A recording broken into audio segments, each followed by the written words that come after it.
आलो होतो भोसरीमध्ये दाखवायला. हे मार्केट आहे आमच्या इथलं. भोसरीचं भाजी मार्केट सगळं फिरतो थोडं थोडं, जास्त नाही पण. सगळं मार्केट आहे आमच्या इथे. सगळं मार्केट आहे इकडं मान सगळीकडे नुसतं मार्केटच मार्केट आहे. भाजी मार्केटमध्ये निघून फिरून सगळं हे शेजारी मोठं भाजी मार्केट आहे. घरी गेल्यावर मस्त व्यवस्थित ब्लॉगिंग. सबस्क्राईब करा.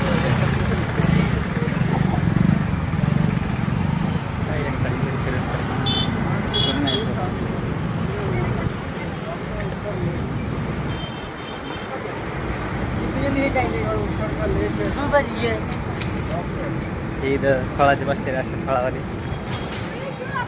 जास्त काय मोटा मोटे खर्च हो लो ये बात में तो 5,000 6,000 भोसरीचं भाजी मार्केट संपलं आता.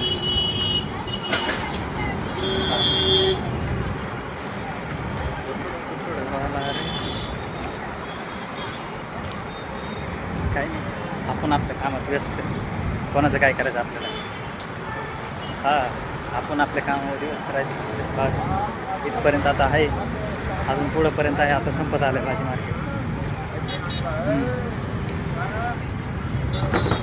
हे सगळं वडापाव सेंटर विंटर. भोसरी लई मोठी फिरायची म्हणलं तर दिवस पुरणार नाही. पण जेवढं फिरता येतं तेवढं फिरतोय. एका दिवसात नाही, जास्त नाही फिरणार. पण 2 मिनटं झाले चालून पाय दुखायला लागले. तर सगळं तुम्हाला जे पाहिजे ते भेटू शकतं भोसरीमध्ये. त्याचं काय नाही. भोसरी लई मोठी आपली, बारीक नाही. भोसरी म्हणजे भोसरी. टायर टियर, त्या गाड्या पण भेटतात सगळ्या. 2 व्हीलर 4 व्हीलर तुम्हाला जे पाहिजे ते भोसरीमध्ये भेटून जाईल. फक्त त्या भोसरी मार्केटला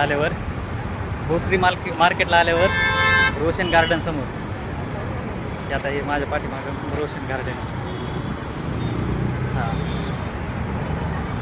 आईच्या गावात लय फिरलो ना भाऊ. हात दुखायला लागला, डायरेक्ट पाय दुखायला लागले ना, हात दुखायला लागला मोबाईल धरून.